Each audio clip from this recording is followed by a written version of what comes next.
Eu sou o Fábio Rangel. Eu sou o Rodrigo Carvalho. Eu sou o Daniel Cavalcante. Eu sou o Gabriel Gaspar. E eu sou o Vitor Soares. Olha aí, porra. Olha aí. Euzinho, cheguei, rapaziada. Acabou a bagunça. Muito bom, muito bom. Finalmente, hein? Está começando Enquadrando, o podcast cinema vinculado ao canal Acabou de Acabar, do nosso amigo e padrinho Gabriel Gaspar, editado por Marcelo Zaniolo.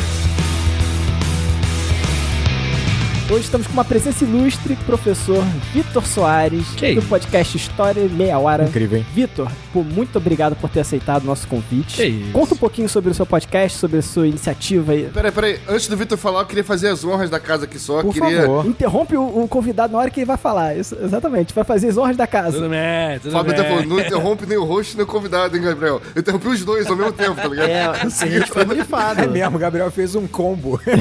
Como? Consegui interromper os dois simultaneamente.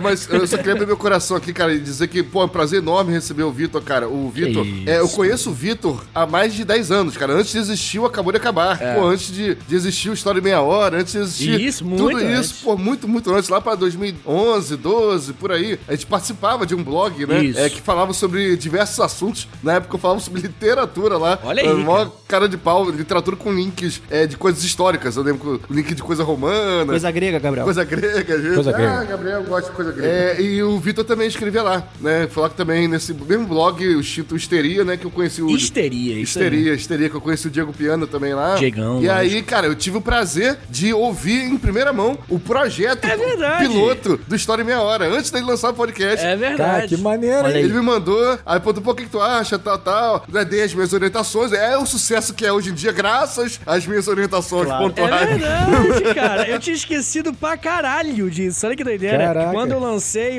Na verdade, eu lancei primeiro História em 10 minutos. Pode crer. Lancei não, eu gravei um piloto, né? E aí eu mandei pra uma rapaziada mais próxima e mandei, inclusive, pro menino Gabriel Gaspar, porque o Gabriel também já tava no corre com Acabou de Acabar, né? Já tava rolando no seu canal. Eu falei, pô, moleque manja de criação de conteúdo, moleque gente boa, por que não? E aí eu lembro que você deu umas criticadas boas lá, velho. Você falou os bagulho que eu falei, Caraca. que isso, Gabriel, calma, moleque. Calma. É só o piloto, gente. É só piloto. Elogiou pra caramba, pilhou muito, me ajudou e, pô, hoje é meu trampo, velho. Obrigado aí, Gabriel, é verdade, cara. Obrigado a você pelo conteúdo, cara. O conteúdo que o Vitor faz é excelente na internet. Excelente. E agora eu vou deixar o próprio Vitor falar sobre o seu próprio conteúdo na internet, cara. Vitor, vai lá. Por favor, Por Vitor. favor, né, Gabriel? Como ele é benevolente. Mas, obrigado, Gabriel, por esse momento, tô emocionado aqui.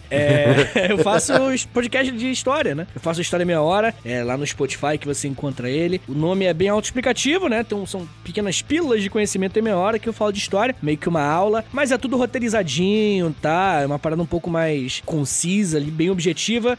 Mas eu crio conteúdo lá também no Instagram, eu faço os vídeos, as paradas lá, sempre, né, curiosidades históricas, tudo com temática histórica. E eu faço o História pros Brother também. Ah, pode lá crer. em São Paulo eu gravo uma vez a cada mês, ou a cada 2 meses mais ou menos. Eu vou lá pra São Paulo gravar com o Alexandre Níquel, aquele otário que eu amo. E a gente fala de história, mas também fala muita bobeira. E é isso, rapaziada. Me conheçam, rapaziada que gosta de filme aí, né, cara? Com certeza, vão ouvir que é muito Tem muito bom. filme de história aí que vocês querem saber o contexto, né? Então lá no História em Meia Hora que você aprende. Isso aí. E agora você trouxe um, né? Que o Vitor escolheu ver de Vingança. Yes! Filme de 2005. Roteiro escrito pelas irmãs Wachowski. Pra quem não se lembra, né? Já até gravou aqui sobre Matrix. A gente também gravou sobre Matrix Resurrections, né? Mas também elas escreveram aquele bom filme Speed Racer, que eu gosto muito. Ainda gravaremos Speed Racer. Ainda gravaremos um Ele dia, não né? ia perder essa oportunidade. Esse né? filme foi dirigido por James McTeigue, acho que é assim que fala o nome dele, né? Mas é um diretor que tem, assim, tem esse filme como seu trabalho principal, e ele também dirigiu uns 5 episódios de Sense8, então ele não teve muita expressividade depois disso. Tem o Bom Ninja Assassino, que você não, Bom não Ninja falou. Assassino. Questionável Ninja Assassino. Ninja Assassino. Mas esse é um diretor que ele participou de muitos filmes como assistente de direção, tá? Muitos filmes grandes. E eu acho que, assim, a gente tem que mencionar também que esse filme é baseado numa história de Alan Moore, uma pessoa polêmica. Isso, aí sim. Apenas. Polêmica incrível, cara. Não vem, não. Exatamente, Polêmica né? incrível. Famoso quadrinista, conhecido pelos quadrinhos de Watchmen, Batman, Piada Mortal. Você falou do Alan Moore, mas ele é do roteiro dessa história, né? Porque o quadrinista em si não é o Alan Moore. Ah, pode crer, perdão. Alan Moore e David Lloyd, né? Isso, David Lloyd que desenhou, exatamente. Que é um gênio também e atuou muito na história. Que Atuou muito exato, na história. né? Cara, na verdade, a ideia visual e até algumas ideias de construção do V é do David Lloyd, cara. Absurdo. Sim. Vou dar uma informação que já então no início Olha do aí. programa Tem que informação. a ideia inicial era que o V de Vingança se passasse ali de fato nos anos 30, na época do fascismo, do fascismo e do nazismo, sabe? Fosse contextualizado naquele período histórico, mas o David Lloyd disse pro Alan Moore que ele tinha preguiça de estudar detalhes históricos pra caracterizar os carros. Entendo muito. Que ele não ia fazer isso, e aí mudaram pra ser uma história futurista, que aí podia criar livremente a parte visual. Não, e você ouve o Gabriel falando isso, você pensa, porra, preguiçoso. Não, vai ver a arte Exato. de V de Vingança, vai ver como é especial a arte do cara. Ele só não quer ficar perdendo mais tempo ainda procurando detalhe de época, né? Então eu compreendo. E eu acho que antes de entrar no filme é legal em específico da HQ, porque a participação dos dois, ela é muito sinérgica, vamos dizer assim, porque o visual do V, como o Rodrigo falou, não vem do Alan Moore. E eles tomam uma decisão de fugir do super-herói, fugir do cartunesco, né? Pô, cara, criou um visual que é muito poderoso, tanto na HQ quanto na obra cinematográfica. A própria máscara do Guy Fawkes é uma ideia, né? Não do Alan Moore, mas Do Lloyd, né? E eu acho maneiro você falar essa parada de ser um lance um pouco mais anti-herói, porque o Alan Moore, ele foi descendo uma escadinha, né? Tipo assim, lançou o Watchmen, criticando herói. É uma crítica, né? E, pô, foi um sucesso, pô, o quadrinho, um dos meus favoritos. E aí, a rapaziada não entendeu. Começou a falar, pô, o Rorschach é o herói. Porra, o Rorschach é o herói. Não, gente. Puta herói. Deixa eu ser um pouquinho mais claro aqui. V de Vingança. Herói é ruim, ó, tá vendo? Pô, não cara, pode ter o V fala claramente assim, eu sou o vilão, eu sou o bicho-papão, ele fala. Exatamente. E aí a rapaziada não entendeu de novo. Aí por último ele falou, gente, acabou, não vou fazer mais nada. A galera não tá me entendendo, herói é uma merda. Vou escrever piada mortal, que é com Coringa. Vou fazer um do Coringa. O que você quer mais de mim? E Piada Mortal inspirou filmes que o pessoal fica, caralho, Coringa, eu sou que nem o Coringa. Olha só, eu fico, Pode porra. crer. É por isso que ele é tão bolado com o herói, né, cara? Você parar pra pensar, faz todo sentido, né? E teve essa polêmica que recentemente ele falou, né? Comentou que super-heróis desempenharam um imenso papel na infantilização da cultura ocidental ao longo dessa última década. Ele tem razão, cara. Relaciona a ascensão do fascismo, desse novo fascismo, ao movimento de filmes de heróis no cinema. Pô, eu acho que tem relação real, cara. Esse fascismo, o neofascismo também, sempre se caracteriza por um momento de crise em que você vai entregar a solução dos problemas por um povo superior, por uma raça superior, né? Por um povo literalmente super poderoso. Então, assim, essa lógica do super-herói, ela funciona dentro da mesma lógica, né? De você, pô, vou entregar minha visão política, a solução dos problemas da sociedade, né? Por uma figura mítica, super poderosa. Eu acho que todo mundo, quando eu vi ele falando a primeira vez, eu não sei quanto tempo que faz isso, mas todo mundo falou, olha, amor, calma, cara. Relax. Tá exagerando, que isso? Abaixa a bola aí, né? Tá exagerando, mano, calma. Tá exagerando. Só que aí, cara, as coisas foram acontecendo no mundo, né? Aí a gente, caralho, Alan Moore was right all along, tá ligado? Um bagulho que o cara previu tudo, pô. Ele tá viu falando que... isso nos anos 80, né? Sobre volta de fascismo. Isso, cara, exatamente. Ele conseguiu perceber que, tipo assim, cara, vai dar merda.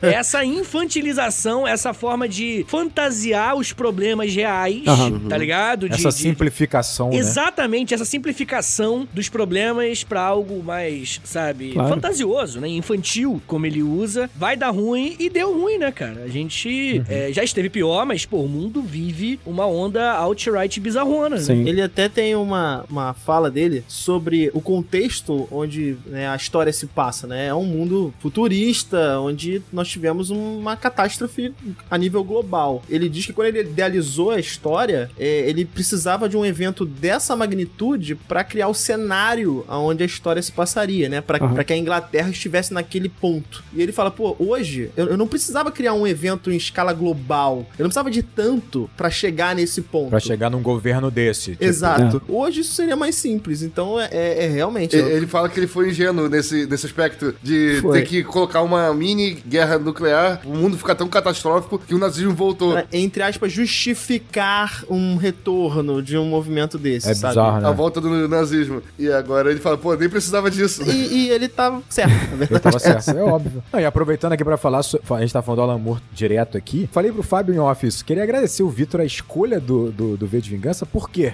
pra mim, ele é um ótimo exemplo de uma adaptação muito ruim, mas que ainda assim é um bom filme, mas é uma adaptação muito ruim e perigosa. Perigosa eu também acho. Eu tenho um monte de coisa. Eu concordo que é perigosa também. Também tem vários pontos. Exatamente. A gente falou sobre essa simplificação, o que eu vou defender muito aqui, então quem adorou o filme, é apaixonado, eu vou bater um pouco, peço desculpas aqui, mas assim, eu vou defender muito que o fato do filme, ele ter sido sido simplificado para Hollywood, pro mercado americano, ele ter recebido essa maquiagem hollywoodiana, levou o filme para uma camada perigosíssima. Não é à toa que a máscara do Guy Fawkes vai ser usado em manifestações de extrema-direita, né? Exato. Não é à toa. O discurso foi totalmente corrompido no final do filme por conta de uma simplificação, uma tradução visual de um conceito da HQ que é muito mais complexo. Então, assim, quando você pega uma obra, que pra mim é uma obra-prima, do Alan Moore, que é cheia de camadas, complexas, fala sobre temas sérios de maneira muito difícil, ela tem 300 páginas, ela tem um conceito sólido, quando você pega isso e você simplesmente simplifica, cara, é muito perigoso e eu acho que acabou escorregando. Eu acho que tu tem razão. Eu vou até falar o seguinte, tem uma coisa que eu fico com uma sensação e que eu tenho certeza que se eu lesse HQ, provavelmente não seria a sensação, e eu queria que você me dissesse isso. Eu tenho a sensação, quando eu termino de ver o filme, que o V é um herói. É isso. E isso é um problema. Só um problema, a HQ não é exatamente assim. A isso. verdade é que o V é muito mais complexo do que simplesmente um herói ou um vilão. Ele é muito mais complexo do que isso. Eu até te diria que a motivação do V é diferente. Não, é completamente diferente. O V Caramba. da revista, ele é um anarquista em específico. Ele não tá lutando por uma liberdade, sabe? Ele tem um preceito e uma praxis da anarquia. Exatamente. É muito bizarro, né? Como que as coisas, o mundo foi escalando, né? Tipo, de um jeito que lutar contra o governo, tipo, lutar contra a opressão, se tornou lutar contra o comunismo, né? Tipo, o mundo caminhou pra uma parada completamente louca, né? É verdade. E, obviamente, muito disso é culpa de simplificações de conceitos complexos, né? Se tem uma coisa que o reacionário, ele se alimenta é de significados simples, porque ele tem capacidade de digerir completamente. E aí, Sim, né, sim. quando você traz algo mais complexo, quando você traz algo mais profundo, algo que não seja bilateral, algo que seja 360, você tem uma dificuldade muito maior do público digerir em geral, né, do público amplo. É claro, isso é um conceito óbvio. E muitas vezes, pensando em facilitar a digestão pro grande público, você cria esse tipo de subproduto, que é justamente uma interpretação simplificada de temas complexos da realidade. E obviamente que a gente que gosta de filme, a gente olha e a gente fala, não, faz sentido ele querer simplificar. Claro, Sim, cara, eu acho que o subproduto dessa simplificação mercadológica, é importante enfatizar, né, que a origem dessa simplificação é justamente pensar em públicos maiores, fez um subproduto de pessoas, de uma geração que interpreta a realidade como se estivesse interpretando um filme. Claro, exatamente. E isso leva a gente, dentre vários outros motivos, para um mundo quase distópico que a gente vive hoje. Você quer ver como é que é engraçado. Você falou sobre como é irônico esses ciclos, né? Você pega o Alan Moore, ele vai buscar a referência no Guy Fawkes, que a gente é tido como um revolucionário, mas o cara, na verdade, ele era um católico conservador contra um governo protestante. E aí é engraçado porque o Alan Moore vai usar esse símbolo pra defender a anarquia desse personagem que é o V. Ou seja, uma baita de uma ironia. Só que acaba que a máscara vai ser cooptada pela extrema-direita e vai acabar fazendo a relação lá atrás do Guy Fawkes de verdade. Vai ficar extremamente coerente, né? A máscara com o Guy Fawkes, né? Extremamente coerente. Cara, muito bom, né? Exatamente. Vida dá Muito um, louco, né? cara. Muito O mundo louco. gira, né? Vida da cambalhota, meu amigo. Da cambalhota que fica de pezinho, né? Não, justamente, o Alan Moore, ele trazendo isso, ele tá trazendo uma complexidade de um personagem, né? Exato. Ele tá falando assim, não, o V não é anarquista, simples, né? Ah, ele é contra o governo, não. O V, ele é um personagem complexo, tem motivações pessoais também, sabe? É uma amálgama. Então, tipo, faz sentido pra uma HQ que ele tenha essa quase contradição. É normal pro personagem bem desenvolvido, né? Uma contradição ali. Exato, Igual o exato. ser humano comum, todos nós temos várias contradições. Mas, novamente, né? Pra um mundo fácil de ser digerido, que é o mundo dessa geração pós quantidade gigantesca de filme de Hollywood, pensando sempre em, enfim, bater meta, bilheteria e tudo mais, não vai nessa segunda camada, nessa terceira camada. Ela só olha, tipo assim, o Guy Fawkes contra o governo. Governo comunismo, Guy Fawkes contra comunismo, tá ligado? Uma coisa Exato. É uma simplificação. É por isso que eu acho um ótimo exemplo a gente falar sobre uma adaptação perigosa, porque é isso, ó, você tem um filme que é bom, você tem um filme que tem grandes realizadores, né, por trás, como as irmãs Wachowski, você tem ótimos atores, você tem uma produção com grana, você tem ótima intenção nessa produção. Isso é muito importante ser destacado, pra você ver como é que quando a coisa é perigosa, né, tanto é que as irmãs Wachowski foram até o Alan Moore, levaram o roteiro pra que ele meio que abençoasse a adaptação. Obviamente o Alan Moore se recusou. Consegue imaginar o Alan Moore abençoando qualquer adaptação de abençoa. Qualquer coisa abençoa. Porra nenhuma. Porra, deve ter xingado tanto. Mas tu sabe que, assim, essa Qualquer parada coisa. veio porque ele já tinha feito um filme antes, né? Uma obra dele tinha sido adaptada antes, né? Duas, na verdade, mas a anterior a V de Vingança foi a Liga Extraordinária. Já viram a Liga Extraordinária? Nossa. Foi um lixo total, Exato. né? Então, a partir do trauma com a Liga Extraordinária, ele simplesmente falou, olha, chega dessa porra, eu não aguento mais. Tanto que em 2009 o Watchmen é a mesma coisa, né? É. Que tem o mesmo problema. O Watchmen tem o mesmo problema de V de Vingança. O Watchmen vai na mesma. O Watchmen vai ser isso muito piorado. Piorado. Tanto que o nome dele não vai em nenhuma dessas produções. Não vai. E ele tem uma briga com a DC Warner pra retomada da propriedade que ele vendeu, porque ele acha que tá sendo absolutamente deturpada mesmo. É, foi. cara, não, Cara, muito mas doido. só pra complementar essa complexidade, né, do protagonista que a gente tá falando,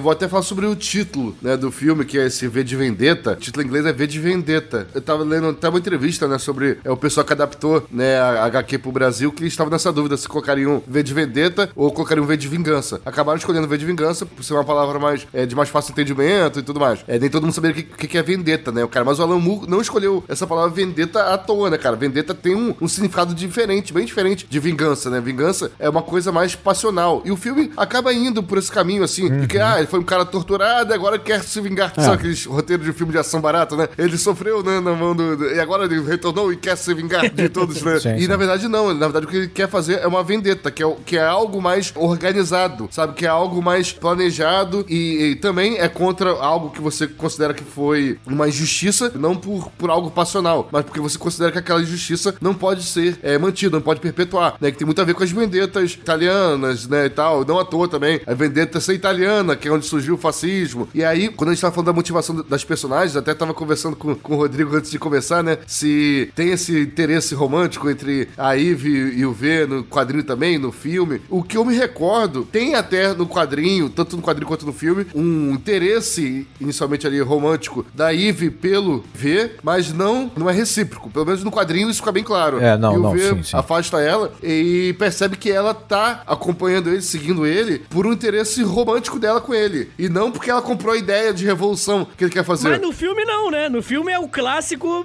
mocinho e mocinha namorando, né? No filme não. Horrível. E aí até faz aquela tortura toda que ele faz com ela, também como uma forma Purgar dela isso. ver o monstro que ele se tornou e tudo mais, e dela não ter o interesse romântico por ele, sabe? Dela comprar a ideia da revolução, dela se libertar disso também. Isso funciona tão ao contrário no filme. Exato. Que parece uma Exatamente. síndrome de Estocolmo, né? Parece que ela se apaixona mais, né? É, síndrome de Estocolmo, certamente. Essa simplificação da Eve gera esse tipo de problema. Exato. Porque você não tem uma personagem complexa pra caramba. Ah. Muito pelo contrário. Em determinado momento, e aqui já é uma crítica minha, ela é empurrada pela história. Tudo bem que isso acontece também, de certa forma, na HQ. Mas ela é mais ativa. E aqui é Natalie Portman. Vamos exibir Natalie Portman. É isso aí. Acabou que o título nacional é mais coerente pro filme do que o título original da HQ, né? Pro Totalmente. filme do que pra HQ. Olha aí, olha Vou aí. entrar na sinopse. Mas antes da sinopse, gostaria de lembrar que o Enquadrando tem uma campanha no Apoia-se. Gente, a gente precisa de ajuda pra manter o Enquadrando. Então, se você tiver aquele trocadinho sobrando, que você não vai gastar com nada, um café, né, Gabriel? É o preço de um sanduíche. Vai lá no apoia.se/enquadrando e dá essa moral pra gente, galera. Ajude a gente a sobreviver, cara. Na real, ajude É, a gente a na sobreviver. real. E eu vou falar pra vocês nomes de pessoas que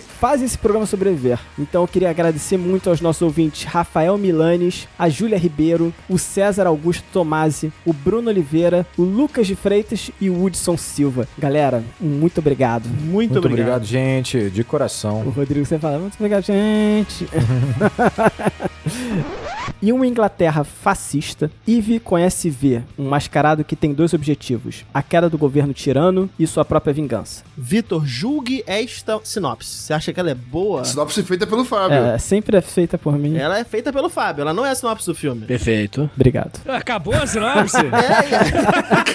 Não, eu fiquei pensando, se ele acabou, também fiquei na dúvida. Até então eu tava Muito foda. Parece aluno apresentando o trabalho, mano. Que erra as entonações, tipo, termina como se tivesse vindo algo ainda. Exatamente. E aí, revolução. acabou, professor. Tipo, caralho. Acabou essa Não, eu adorei, cara. Muito obrigado. Agora sim, vamos falar da Eve, então, já que a gente tá falando sobre toda essa questão do personagem da Eve e a síndrome de Estocolmo. Eu queria falar, assim, sobre o quanto que ela é uma personagem muito sem personalidade nenhuma. Pô, e a Natalie Portman é puta atriz, tá ligado? Mas é porque o personagem que deram na mão dela é muito, sabe? Tipo, a mulher vai lá, olha um cara mascarado na rua e fala, máscara, né? Foda aqui essa hora. E aí o cara vai lá, mata uns outros e ela, pô, cuidado aí com essas facas, sabe? Não tem profundidade nenhuma. Tudo bem que nessa época a gente não tinha discussões que a gente tem hoje. Sim. Que é sobre, pô, personagens femininas que tenham mais personalidade. Cara, se eu não me engano, acho que tem ela e a doutora lá, maluca lá, que meio Goebbels lá, tá ligado? É basicamente isso. Na HQ tem várias importantes. Isso, exato. Sabe qual é o meu problema? É que ao você não desenvolver profundidade na Natalie Portman, na Eve, ao você não desenvolver essa profundidade, eu sinto falta de um pouco da ambientação do que tá acontecendo. Porque a gente tem o V, que é algo absolutamente fora da casinha, vamos dizer assim, mas qual é a percepção real da vida daquelas pessoas? Verdade. Ela é a personagem pra nos mostrar isso. E a gente não tem essa sensação. Quando você tira a ideia de que, por exemplo, no início ela ia se prostituir, você perde muito da carga dramática daquele espaço, sabe? Uma menina de 16 anos,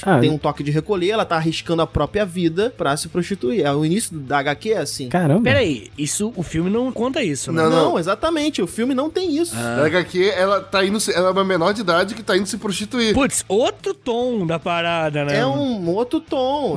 Mostra, né, uma urgência, sabe? Eu acho que isso gera um problema, na verdade, bem maior até, porque isso faz parte, é claro, como a gente tá falando aqui, mercadológico, óbvio. É uma parte de higienização do filme, né? É uma maneira de você gerar menos incômodo no público, você começar a tirar tudo que pode ser mais negativo, incômoda, negativa, tudo que é meio subversivo, você vai limpando pra que você tenha um produto ali que tenha um alcance maior do público, né? Só que o problema, como o Daniel falou, você vai tirando textura do filme, que é muito importante pra você entender o final onde você tá chegando, porque o fato dela ser uma menina de 16 anos, que ela não tem dinheiro pra poder pagar suas contas e ela vai ter que se prostituir, ela tá indo pro primeiro programa dela, já dá não só um contexto forte do que tá acontecendo ali em Londres naquele momento, mas também vai dar todo o peso da história dela em relação ao V. Claro. Esse é o grande ponto. O grande problema é que quando você torna ela uma adulta, entre aspas, mais ativa, né? Como o Vitor falou, ela reage muito tranquila com tudo que tá acontecendo, com uma certa atividade ali, uma certa austeridade. Quando você faz isso, você começa a deturpar o final dessa personagem e o que ela vai viver com o V. Imagina por um momento, e a HQ vai usar isso muito bem. É uma menina, 16 anos, desamparada, que perdeu os pais, que tá indo se prostituir porque não tem como pagar as contas. Ela se oferece pra um oficial lá do grupo dos dedos lá, que o cara vira pra ela e fala, não, eu tenho o direito não só de te violentar, como te matar. Ela tá prestes a morrer depois de ser violentada, ela não chega a ser violentada e é salva pelo V. Ela não só é carente de tudo, como ela começa a ter uma relação com o V de não só de gratidão, mas de dependência, de sacrifício. Isso. Então Maneiro você pra começa caramba. a entender a relação dela de por que ela vai aceitar tudo o que vai acontecer. Cara, no HQ ela fica o tempo inteiro pra ele assim, como é que eu posso retribuir? O que eu tenho que fazer? Fora que ela é uma menina, que ela chega na Galeria das Sombras, que é onde vive o V, e ela nunca ouviu uma música que não as marchas oficiais do governo. E ela tem lá as artes mais fodas do mundo e ela tá num paraíso. Então assim, o efeito daquilo pra uma menina tão carente é muito grande. Não, total, cara. E como o Daniel falou, ela na HQ, pelo que você tá me contando porque eu não li HQ, é uma ferramenta pra mostrar pro leitor como que é o mundo. Também. E aí é interessante como não parece uma distopia bem no começo, né? Parece que é meio que tá todo mundo The Office, assim. A pessoa foi lá trabalhar, tipo, pô, pode crer, né? Se não fosse o toque de recolher, tava meio até tipo... Não, e assim, e você nem sabe porque o toque de recolher, de repente, até se desenvolver, e aí você fala, não, é ruim, sabe? É depois que você pega. Ela, por ser uma pessoa desamparada, em situação vulnerável, já deixa muito mais claro o tom da história, coisa que não teve no filme, né? E, novamente, cara,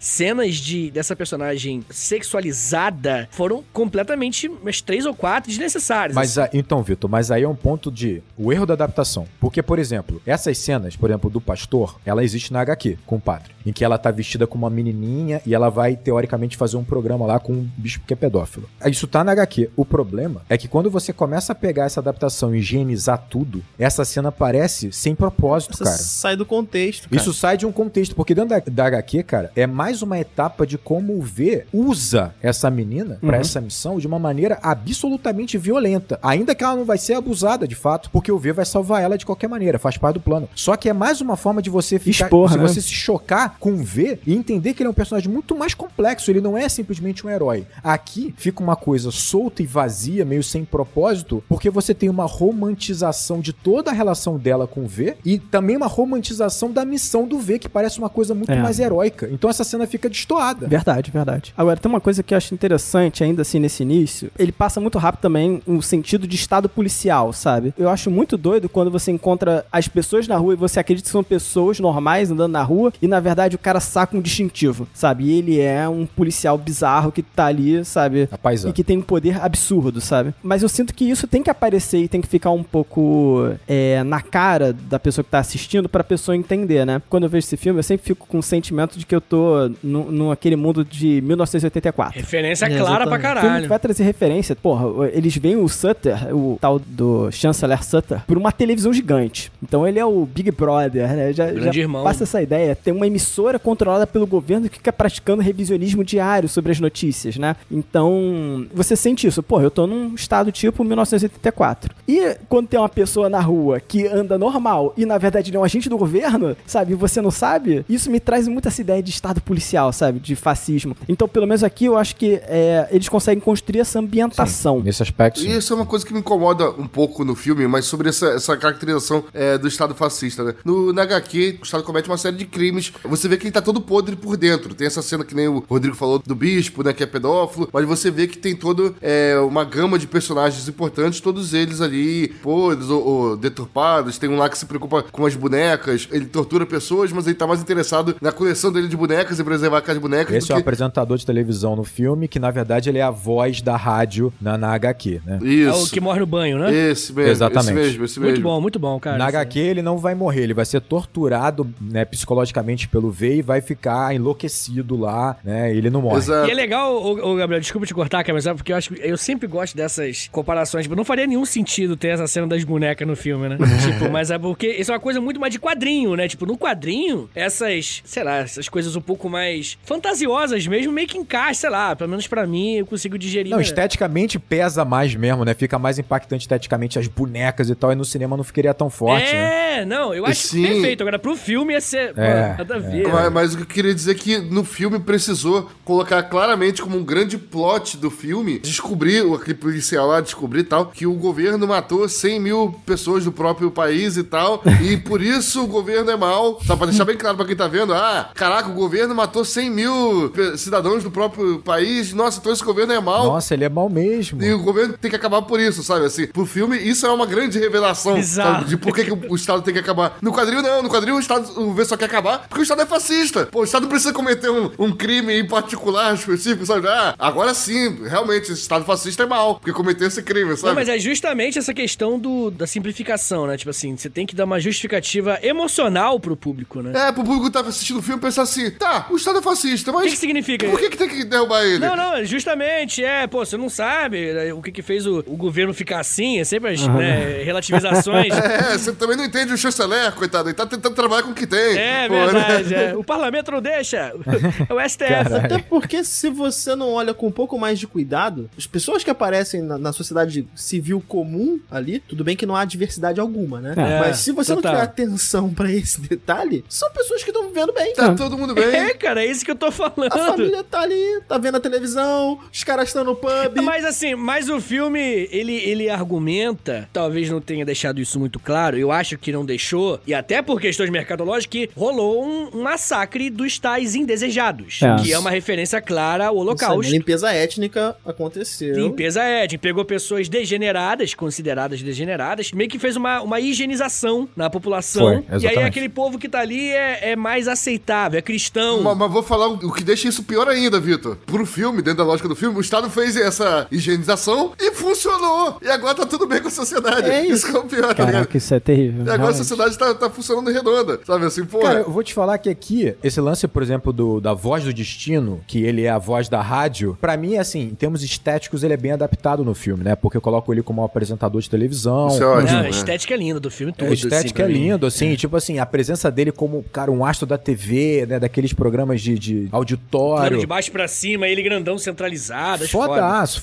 Assim, tipo assim, eu acho que a adaptação é bem feita. O grande ponto pra mim aqui é a maneira como ele morre, né? Como eu falei na HQ, ele não morre. No filme filme ele é assassinado pelo V. E aí que tá, é um assassinato limpo. Executei a minha missão e pronto. E isso faz com que você não questione muito o ato do V. Principalmente pelo fato de que na cena anterior ele tá sendo um merdão, né? Um cara muito escroto, né? Como todos os vilões do filme, eles são, como a gente tá falando aqui, muito vazio, é um papel. Claro. Então isso faz com que você encare a morte dele simplesmente como uma etapa da missão do heróica do V. No filme é. No filme é. Na HQ não. Quando ele pega esse cara, que é a voz do destino, que é uma rádio importante do governo, né? E ele sequestra esse cara, ele tortura mentalmente esse cara por muito tempo, usando as bonecas até o momento que ele libera esse cara, que ele tá tão destruído mentalmente, que ele não consegue mais interagir com nada nem com ninguém. E isso tem uma função clara, porque ele quer afetar o governo pela primeira vez. Então, assim, ele é a voz do destino. Então, assim, ele é a voz, na verdade, um grande computador que tem no centro desse governo, né? Ele dubla esse computador, é bizarro. E aí, quando as pessoas, o público percebe que a voz não é mais a mesma, eles falam assim, ué, mas como assim? A máquina não tinha aquela voz? Ela não é onipresente, onisciente, poderosa e governa a gente? Nada disso. Isso arranha o governo. Mas, ao mesmo tempo, você questiona o V, porque ele é sádico. Ao mesmo tempo, ele tá com uma faceta que não é heróica. Então, isso vai trazendo complexidade pro personagem. Quando no filme, não. É mais uma ação heróica, fria e limpa dele. Eu acho que no filme acaba que a gente vai questionar o V quando ele sequestra e tortura a Eve, mais né? ou menos também, mas muita gente eu acho que não vê assim. Eu questiono, não, quem não questiona o V, assim, tipo, a gente pode até, sabe, pensar, ele teve seus motivos, mas calma aí, né? Mas a cena que desconstrói essa construção dele ser uma pessoa cinza e tal, cara, é 10 segundos depois. A menina tem asma e ele completa a metamorfose dela, sabe? E outra cena importante, que tem esse mesmo efeito. Quando ela chega, acho que ela vai embora, né? Aí quando ela volta, que ela tá ali ouvindo a musiquinha e tudo mais, ele fala, e aí, como é que foi lá o corre e tal? A rapaziada te reconheceu? Ela, não, uma pessoa que trabalha comigo olhou nos meus olhos e não me reconheceu. Meio que ela joga, tipo assim, agora eu entendi o negócio do cabelo. A tortura que ele fez de cortar o cabelo foi, na verdade, uma forma de protegê-la, tá ligado? Ela verbaliza, ela agradece. Ela agradece. Isso, e agradece essa mudança interna também, né? Mas assim, ainda assim, eu acho que a gente pode sim olhar por uma visão romantizada que ela vai criar, porque é uma escolha nossa, mas se você olhar pura e friamente sobre o que ele fez, é absurdo, né? É absurdo, claro. Tá. Usar uma máscara à noite e jogar faca nos outros também é absurdo, mas enfim. Também é absurdo. Mas até aí você viu ele defendendo uma mulher indefesa que ia ser estuprada. Então, cara, o filme faz você falar, ela tinha que aprender o que é o que ele passou, né? Claro, ele fez o que era preciso, né? Tipo, ele fez o que tinha que fazer. Ela que pediu, né? Ela que pediu, que tipo, absurdo. teve que fazer, olha como é que ele é bondoso. E aí ele fala, olha que filha da puta, você não sabe o que eu sofri pra te torturar, tá ligado? Vai tomar no cu. Quem sofreu mais fui eu. Isso, cara, é foda. Eles quase falam isso, quem sofreu de verdade essa tortura fui eu. É foda, né? Bizarro, mas eu acho que é muito por conta da perspectiva que a gente vai olhar muito na visão dela. Como o filme vai trabalhar muito sobre o que tá acontecendo na visão da Eve, você acaba tendo isso porque ela tá sofrendo, de fato, uma lavagem cerebral ali, sabe? Tipo, ela tá em síndrome de Estocolmo, né? Tá um negócio absurdo. Claramente, e assim, né? você olhando pela visão dela e olhando as falas dele e tal, pô, beleza, você consegue chegar nesses pontos se você parar e conectar. Pô, calma aí, é isso mesmo? Ele tá torturando ela, sabe? E aí você, pô, calma aí, isso aqui é errado. Cara, mas Fábio, o filme ele tem realmente inúmeros artifícios pra contornar isso. Mas tem. Primeiro fato, ela que foge dele, o traindo e falando com o bispo, coisa que não acontece na HQ. Claro. Na HQ ele expulsa ela da casa quando ele percebe que ela está com um envolvimento mais romântico em relação a ele, ou uma dependência que não é a que ele quer. Ele expulsa ela completamente.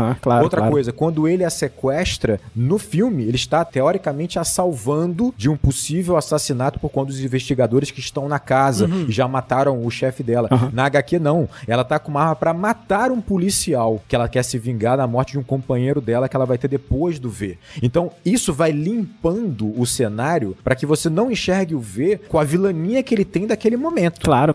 Você tem que racionalizar demais pra pegar essa vilania. Você tem que racionalizar, porque na HQ também ela se revolta no primeiro momento e depois ela volta a admirá-lo, vamos dizer assim, né? Tipo, da mesma maneira que o filme. Só que dentro desse contexto você entende que é o que você falou, uma síndrome de Estocolmo. É uma dependência psicológica, quase psíquica. Não é maneiro, né? Não é maneiro. Não é Mas maneiro. sabe uma coisa que a gente tem que também levar em consideração. O filme faz uma escolha que é acompanhar ela, né, sobretudo, e em alguns momentos o V. A história por si só, né, o quadrinho, ele não tem essa prerrogativa. E isso gera o que o Rodrigo estava discutindo. O governo como um todo, o governo na HQ, ele não é frio. Você enxerga as pessoas no governo. Você acompanha histórias de pessoas que são partes do governo. Então, o Alan Moore, ele faz todo um trabalho de você enxergar aquele governo fascista não de maneira superficial. Você consegue enxergar as pessoas que fazem parte daquele governo. Uhum. Então, quando vê se relaciona com elas na HQ, você consegue problematizar o que ele tá fazendo. Porque você consegue ver a rotina dessas pessoas. Ele tortura um cara. Você viu a rotina daquele cara antes dele torturar o cara. Você vê que ele tá matando um marido, um pai. Aqui você não tem essa prerrogativa. É óbvio que não. É higienizado, né? Esse filme é higienizado. E aí isso gera esse impacto. Tem uma frase, um momento que deixa claro que o Daniel tá falando o quanto é potente isso na HQ e que é descartado no filme pra que a gente gere essa relação de herói no V. O Finch, que é o detetive também no filme, né? Ele tá num processo de investigação com o V, né? E ele vai mudando de ideia ao longo desse processo de investigativo. Uhum. E aí, quando ele chega no campo de concentração lá, onde houve todos aqueles experimentos lá com os indesejáveis e tal, ele se pergunta o seguinte, ele fala assim, será que eu teria integrado esse partido se eu soubesse o que esse partido fez pra chegar ao governo? Aí ele para por um momento e fala assim,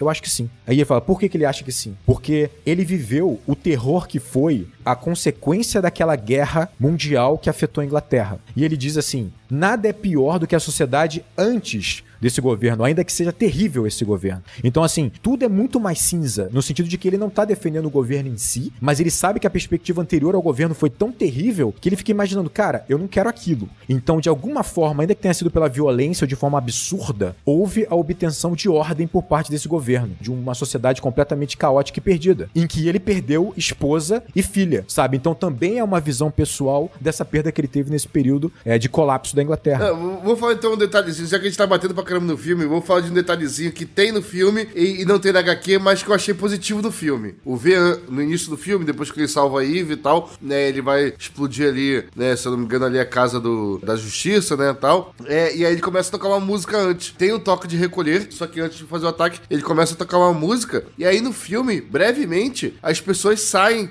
da casa durante o toque de recolher pra ver o que tá acontecendo, sabe? Então, assim, ele coloca essa música como uma forma das pessoas reocuparem a rua, sabe? Porque isso também é uma dinâmica do Estado fascista de você desocupar as ruas, né? De você, né, impedir esse encontro das pessoas na rua, que as pessoas se esbarrem, comecem a conversar, né, sobre a situação, uma situação um do outro e tal, né? E essa desocupação, né, das ruas é um método fascista, sabe? Não é coincidência, é um método. E no filme coloca, né, o V antes de explodir, né, e coloca a música, as pessoas vão à rua e aí sim fazer a explosão para as pessoas estarem na rua e conversarem sobre aquilo. Caramba, o que foi isso? Nossa, o que aconteceu? Caramba, não, tem que explodir mesmo, não, tem que explodir porra nenhuma. Tanto que depois tem uma cena na televisão que o pessoal fala, não, foi uma demolição. Isso. O governo fala, né? E aí a mina chega assim, que demolição o quê? Eu tava lá, eu vi isso aí, explodiu mesmo. Exato. E tem também uma interpretação aí, né, de que ele tá fazendo as pessoas despertarem, né? Porque é de um dia pro outro, né? Na meia-noite que ele toca e explode, né? Então tem essa questão de tá todo mundo dormindo e ele vai despertar, né? Sendo da sonolência, né? Eu fiquei muito pra falar da música em si, o local onde o V mora, né? Tem um nome. A Galeria das Sombras. Olha que nome de lugar de vilão, cara. Pô, Galeria das Sombras. A Galeria das Sombras, ela tem diferentes tipos de arte, né? Pintura, música. E eu fiquei muito me pegando, pensando por que o V quer ter uma dança, uma última dança, né? Acho que, assim, a interpretação que eu construí é porque ele consegue, de certa forma, vivenciar todos aqueles tipos de arte. Mas a dança, pra você ter a vivência, a experiência dela completa, você precisa estar com uma outra pessoa, né? Pra você dançar com outra pessoa. Sim. Isso fecha um pouco o ciclo dele. Você acabou de comunicar, na verdade, com um grande conceito que ele tem. Que ele precisa de uma outra pessoa. Porque na concepção dele, que, como você falou, ela é totalmente anarquista, sabe? E é muito clara isso na HQ. Ele é um agente de destruição. Ele vai destruir a ordem pra gerar o caos, pra que desse caos você tenha uma nova ordem social. social. Surge uma outra coisa. E ele precisa de um novo símbolo, uma outra pessoa, para que seja ela a construtora. Porque o papel dele só vai até quando termina essa missão de destruição. Então ele precisa de um par. E essa é a função da Eve. Cara, vou colocar isso na relação dos dois que o Rodrigo falou, de forma bem magética, que o Alan Moore usa, e no filme fica meio que é o seguinte... Gostei. Fica foda. Não, o Alan Moore, ele é declaradamente anarquista. É. E o símbolo do V, cara, porra, se você parar pra pensar meio segundo, é o A do anarquismo de cabeça pra baixo. Não precisa ir muito longe pra gente perceber isso, né, galera? Não precisa. Exatamente, não precisa ser um gênio da dedução, do simbolismo, né, pra perceber a similaridade entre eles. Precisa ser o Robert Langdon, né? Do Código da Vinci. Pra você... Caralho, Daniel mandou Robert Langdon. Metaforando. Metaforando. As microexpressões. Isso, Mas o V realmente tá nessa pegada, tipo um Bakunin, né, cara, assim, mais ou menos, de destruição, mas não uma destruição por destruição, de destruição pra, após essa destruição... Construir algo melhor. Exatamente, algo se reerguer, algo melhor. E não à toa o nome da personagem da Natalie Portman é Eva, né, é Eve que é Eva. Nascimento do mundo novo, traz essa conotação de Eva. Pra mim, é daí que vem esse nome Eva, sobretudo. Mas no filme coloca uma pegada meio, eu sou o Vi, você é Vi. E ele fica assim boladão no filme, né? Vi. Interessante. Entenderam, crianças? Eu voltei olhando pra câmera e falei, cara, eu queria fazer 2 comentários aqui. Primeiro sobre o que o Daniel falou em relação ao bagulho da dança. Porra, eu interpretei exatamente a mesma coisa, que o cara tava experimentando tudo de arte, só que dança não dá. Ele até lutava ali com a música no fundo, lá da cena do filme e tal, mas não é uma dança, né? Então ele pediu aquela dança pra ela, mostrando aquele lado humano dele, enquanto a pessoa que aprecia a arte. Mas o ponto do fato dele apreciar a arte, que eu acho que é muito legal, é que é antagonista ao governo, né? Uma característica que é pouco conhecida do fascismo, de todos os tipos de fascismo, é o ser anti-acadêmico, ser anti-científico e ser anti-artístico também. É perseguir artista, perseguir cientista, porque como a gente sabe, se o cientista ele traz um fato e esse fato não corrobora com a realidade que o fascista quer, logo o cientista tá errado na cabeça desses caras. Não existe a menor hipótese do cientista estar falando algo de uma realidade que não condiza com a idealização que ele tem na cabeça. Sim. Por isso que ele é reacionário, porque o reacionário não é o conservador. O conservador, ele quer conservar características da sociedade. O reacionário, ele idealiza um passado, isso é importante pra caralho, e ele quer voltar a esse passado idealizado. Não é o passado de verdade. Um passado mítico, né? É passado mítico, aquela coisa tipo assim, antigamente que era melhor, sabe? Essa coisa que não tem dado nenhum pra comprovar que antigamente era melhor, mas meu tio falou, meu avô falou. Melhor pra quem, né? Exatamente. E aí, tipo, de qualquer forma, o ponto é, ele ser um apreciador de arte, coloca ele no lado oposto do tabuleiro do governo que persegue a arte. Tanto que o vilão, né, o Big Brother lá, ele até fala, bota essa música aí na lista de proibição que eu não quero mais ouvi-la, sabe? Tchaikovsky. Isso eu acho muito foda, de como é que é montado o tabuleiro com uma sutileza muita classe. Isso. Eu acho foda pra caralho. O V de Vingança, ele tem uma estrutura foda, mas ele lembra ali um plot do Germinal, que é um filme clássico também, antigão aí, que é um filme onde... Eu vou dar um spoiler de um filme da década de nada. Tudo bem, eu vou dar spoiler de um monte de filme também aqui. Tá tudo bem. Gente, mas resumindo, é uma história que se passa durante a Revolução Industrial, na Inglaterra, e os trabalhadores estão tentando melhorar de vida do jeito que dá ali, né? Pô, Revolução Industrial não existia o Estado praticamente, é um bagulho bizarro, não existe nenhum direito trabalhista, e aí tem um anarquista ali no meio, né? E esse anarquista, ele tem essa percepção que você comentou, Gabriel, de que vamos explodir tudo, porque não dá, mano. Tipo, a estrutura, não tem como você resolver perfumar merda, né, que o pessoal usa, né? Não tem como você resolver uma parada se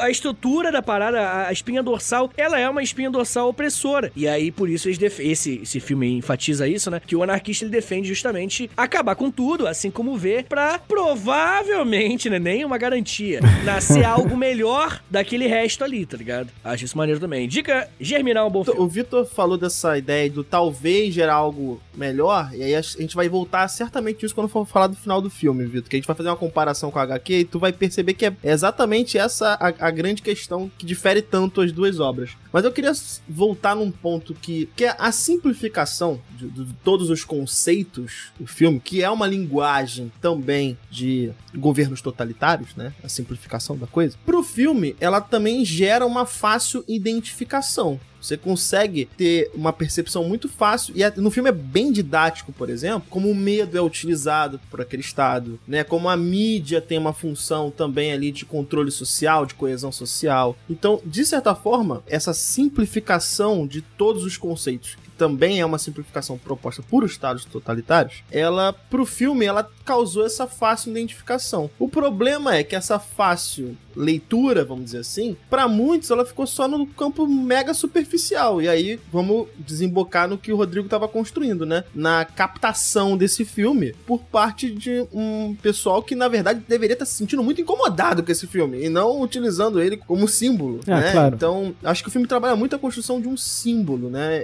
A ideia do símbolo pro filme é muito mais forte do que pra HQ. E a ideia do V, por exemplo, ser esse fator de destruição, fica simbolizado muito com a última peça, né, do dominó, que ele retira. Todas aquelas peças estão curvadas para aquela peça que tá em pé. Bonito e demais, aí ele né? tira a peça, porque ele não pode ser aquela peça. Tanto que a peça vai com ele no final. Mas eu ia reforçar isso, porque assim, o Vitor comentou sobre a questão da arte, né? Que a ideia é muito clara do V numa questão de liberdade, né? Toda hora é isso, uma questão de liberdade. O que é essa liberdade? No sentido de que você tem uma liberdade física e uma liberdade, vamos dizer assim, espiritual, vamos dizer assim. Quando você tá no governo totalitário, é fácil você ver essa falta de liberdade, né? É o toque de recolher, racionamento de comida, tudo isso fica muito claro, né? Você queimar os livros, você proibir peças, proibir música e tal, né? E isso que ele vai enfatizar, essa ideia é exatamente essa. Você consegue a liberdade física, mas também espiritual quando você respira conhecimento, quando você respira arte e cultura. É quando você começa a tomar liberdade, é quando você começa a conhecer o mundo que está à sua volta, né? Porque você começa a não ter o desconhecido que vai causar tanto medo. A HQ deixa isso mais claro, algo que talvez o filme não deixe tão claro, que é a sociedade tende a leiloar, a oferecer a própria liberdade em prol de segurança. Então é sempre isso, né? Eu prefiro um órgão, um governo, mesmo que violento, mesmo que opressor, né? Que me mantenha seguro, ainda que eu não esteja livre. Ainda mais pra quem tá em posições, né, de privilégios hierárquicas vantajosas na sociedade, né? De privilégio, status quo. Então tem um exemplo real disso que você tá falando. Que, por exemplo, após os ataques de 11 de setembro, os Estados Unidos, a população ela era favorável a ter sua privacidade monitorada para que novos ataques não acontecessem. Exatamente. Então, assim, é muito importante a gente não confundir que o V, ele não imagina que a Eve será uma figura de liderança. Não é isso de forma nenhuma. Tem uma frase dele que é muito interessante, que ele fala assim, porque o governo ele é tido como a cabeça, e essa cabeça tem as suas partes. Tem o nariz, os olhos, a orelha, e cada uma dessas partes é um dos órgãos dentro desse governo de controle, né? Os olhos são as câmeras, são os órgãos que controlam as câmeras de segurança, né? Tipo, o nariz são o órgão que tem os investigadores, né? Os ouvidos são as escutas e tal. E aí ele consegue, né, bombardear, eliminar os olhos, a boca e os ouvidos. E aí ele fala assim, o governo está surdo, mudo e cego. Cego, surdo e mudo. E a sociedade terá alguns dias de completa liberdade. Usem sua liberdade. Ele sabe que isso vai gerar o caos é cada vez mais gradativo. Ele não imagina ser ele nem a Eve uma figura de liderança que vai organizar aquilo. A organização vai vir do caos que vai ser implementado sem essa estrutura de controle. É bem diferente, sabe? O ponto é, nós precisamos como sociedade aprender a lidar com essa liberdade. No filme tá diluído de tal maneira que fica de fato. Pelo menos tem essa discussão sobre liberdade, o medo, e você tem essa questão da segurança, a criação do inimigo, né? Que o fascismo se baseia muito nisso, né? Então tem um inimigo, ele cria um inimigo externo, ele cria um inimigo interno em algum momento, né? Que é a doença, ele traz a solução da doença. Putz, se fosse lançado agora, ia dar um ruim, cara. Né? Olha só isso. O governo criou a doença. Tipo, putz. Não, certamente vai ter um monte de paralelos que a gente faz hoje com esse filme, que pra realidade brasileira, esse filme, ele é terrível. Mas antes de entrar nisso, eu queria entrar numa outra coisa aqui, na verdade. Eu queria falar sobre outro filme. Olha só isso. Né? Eu queria falar sobre Conde de Monte Cristo. Filmão. Excelente história, excelentes filmes. Excelentes 10 filmes, tá? Até uma recente. Isso é muito doido. 10 filmes. Eu fiquei procurando. Eu fiquei procurando qual adaptação de Conde de Monte Cristo que o V gosta. E é a adaptação de 34. Mas eu assisti duas, a de 2002 e a de 75. Homem de cultura. Então eu tenho na cabeça algumas coisas, né? Mas eu tenho umas informações sobre a de 34. E é interessante porque quando um filme aparece dentro de outro filme, eu gosto de dar uma olhada, eu gosto de assistir, eu gosto de procurar essa história e nesses paralelos com esses filmes, né? E eu fui rever o Conde de Monte Cristo recentemente e descobri, né, né? Que de fato é uma das histórias mais adaptadas do cinema, porque tem 10 filmes, né? E sobre o que fala o Conde de Monte Cristo. Acho que é legal trazer pra gente fazer esses paralelos. Ele conta a história de um rapaz chamado Edmond, né? Que é um rapaz promissor que tá pra casar com o amor da vida dele, a Mercedes. E aí 3 homens forjam uma situação, né? Em que ele vai ser considerado bonapartista, então também tem essa questão política bem forte, né? Ele é considerado bonapartista e ele é preso, né? Ele fica preso durante muitos anos. E um abade, né? Uma figura religiosa, né? Encontra ele e vai trazer pra ele o conhecimento, vai dar aulas pra ele na prisão, né? E em algum momento ele consegue escapar e o abade, antes de morrer, ele tinha dado pra ele a localização de um tesouro que fica na ilha de Monte Cristo. Ó, gente, aqui tem spoiler de Conde de Monte Cristo, hein? Então eu vou dar spoiler de 10 filmes ao mesmo tempo. Matou 10 filmes que você poderia ter assistido sem saber nada. Mas eu acho interessante falar desse filme porque ele faz um paralelo com a jornada de vingança que o V vai fazer também e o Conde de Monte Cristo faz, né? Que o Edmond, ele tem uma jornada de vingança. Eu acho que o V, ele olha pra história dele mesmo e ele entende a história dele como parecida com a história do Edmond. Com certeza. O do filme sim, principalmente, né? Certamente. O do filme, sim, principalmente. Eu não tô falando do filme, né? E eu acho interessante porque os dois foram presos sem motivação. Eles tiveram a liberdade deles cerceada, né? Por conta dessa prisão durante muitos anos. E algo que estava dentro dessa prisão trouxe a motivação deles de continuar vivo. Seja o padre, né? Com conhecimento pro Edmond, seja a mulher que vai levar os bilhetinhos, né? Sobre o amor da vida dela. Acho que é a Valerie, né? É, Valerie, né? Exatamente. Pro V. Também começa com V, né? Tinha que ser Valerie. Mas, no entanto, tem um detalhe. Que agora é um mega spoiler de Conde de Monte Cristo. Do livro de Conde de Monte Cristo, ou da maior parte das adaptações, o Edmond, ele não termina com a Mercedes. Ele termina sozinho, sempre. Por quê? Porque a vingança moldou quem ele é. E depois que ele conclui a vingança dele, ele não tem mais uma motivação e a Mercedes não enxerga mais nele o Edmond. Então ele termina sozinho. Quando se olha pro abismo... O abismo te olha de volta. Mas a versão de 34, ele termina junto com a Mercedes. É um final feliz. Tem um final feliz. Olha aí! Exatamente. Eu acho isso muito louco, cara. Eu não vi a versão de 34. Mas pra mim, Conde de Monte Cristo... Monte de Conte Cristo. Esconde o Cristo. Pra mim, assim, Conde de Monte Cristo é uma história sobre como a vingança é ruim. A vingança por si só, como ela destrói, né, o outro e destrói a si mesmo e destrói seus próprios sonhos. Não compensa no final, E a né? versão de 34 tem esse final em que, então é isso, ele se vingou e terminou tudo bem. E agora ele está com a mulher da vida dele. Exato. Cara, isso aí é a década de 30 era de ouro de Hollywood, meu amigo. Exato. Mas é interessante o ver gostar dessa versão do Conde de Monte Cristo, sabe? Talvez ele só tenha acesso a ela também, né? A gente tá num cenário fascista onde, porra, sei lá. Mas as irmãs Wachowski tinham acesso aos outros Conde de Monte Cristo e poderiam ter escolhido outro. Podiam ter colocado qualquer outra versão ali, Pois né? é. Mas eu acho isso interessante porque isso cria o personagem do V também. Porque na minha cabeça, quando eu tô acompanhando o personagem do V, durante muito tempo, ele se imagina nesse novo mundo. A Mercedes, aqui, pode ser interpretado como esse novo mundo pra ele, ou pode ser interpretado até como o personagem da Natalie Portman, a Eve. Mas eu acho interessante porque ele se imagina no novo mundo. Ele se imagina após a vingança dele. E ele viu o Conde de Monte Cristo 34, onde após a vingança, ele tem um final feliz. Só que, conforme ele vai no arco de vingança dele, do personagem, ele vai percebendo que o final da cruzada dele é ruim. Que o final da cruzada dele não tem mundo pra ele depois daquela cruzada. E eu acho interessante ainda chamar isso de cruzada, né? Porque o V, ele age como Deus nesse mundo, né? Ele age como Deus, e o Conde de Monte Cristo também age como Deus. O Conde de Monte Cristo, ele se imagina quase que um emissário de Deus. Eu tô vindo aqui porque eu tenho que cumprir um papel. Deus, sabe, ele não era católico, ele não era cristão, né, mas ele foi treinado pelo padre, né. O padre fala pra ele na prisão, né, você não acredita em Deus, mas Deus acredita em você.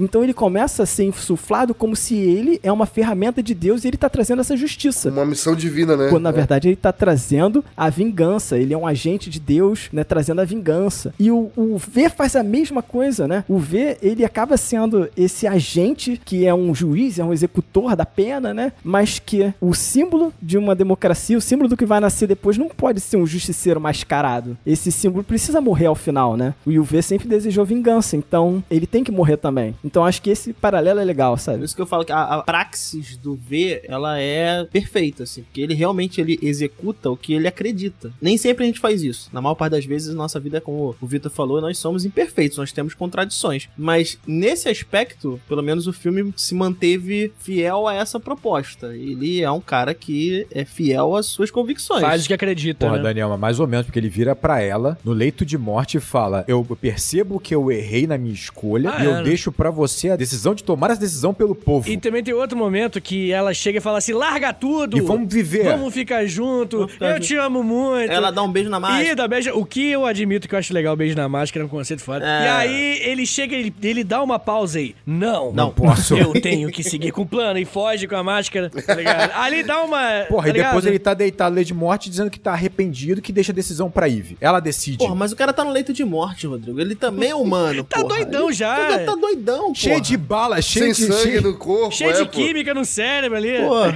Mas eu acho interessante você se perguntar qual o momento da vida que ele se arrepende, sabe? Não é sobre um passado recente, sabe? Eu acho que esse arrependimento é um arrependimento muito mais profundo. É um arrependimento de ter olhado a vida conforme a história do Conde de Monte Cristo 34, onde a vingança compensa. Pode ser também. Porque nesse momento ele já concluiu a vingança dele. Ele já concluiu a vingança. E ele conclui a vingança e fala, putz... Eu terminei de ver o filme e eu falei assim, falta nesse filme Conde de Monte Cristo, que ele mesmo propõe ser, mas não é. Mas eu já problematizei isso. Ele viu o Conde de Monte Cristo errado. Mas aí que tá, tu tá dando uma justificativa pro ver ter visto errado. No final a tragédia vem daí, né? Dele ter executado a vingança esperando o final feliz. Acho isso um tanto distorcido, muito louco da cabeça dele pensar dessa forma. O filme é meio assim. Mas eu acho que seria muito mais potente se ele linkasse mais com o Conde de Monte Cristo, no sentido de que, dentro da obsessão dele, quando ele percebe que a Eve, ela se afasta dele da ideia, ele a sequestra loucamente lá com a loucura dele, a tortura, para que ela se molde, enxergue a verdade que ele enxergou. E a partir disso, ela passa a não mais amar o homem que é o V, e sim a ideia que ele tem. Então ele consegue transformá-la, né, nesse símbolo para esse plano que ele tá construindo, mas perde a mulher amada. Eu acho que o filme ele sugere isso, mas ele não entrega isso quando ele não entrega a tragédia por completo, porque ele mantém ainda assim a Eve apaixonada pelo homem, em algum nível. E isso me incomoda. Tinha que ser a tragédia completa, no sentido dele perceber que ele tem na frente dele, no leito de morte, uma mulher que não mais o ama, só o admira como ideia. Ele conseguiu transformá-la como ele queria, mas perdeu a mulher amada. Eu acho que isso é Conde de Monte Cristo, e o filme sugere isso o tempo inteiro, mas não entrega isso. Eu acho que seria melhor. O filme, não é que ele não sugere, ele não propõe isso, cara.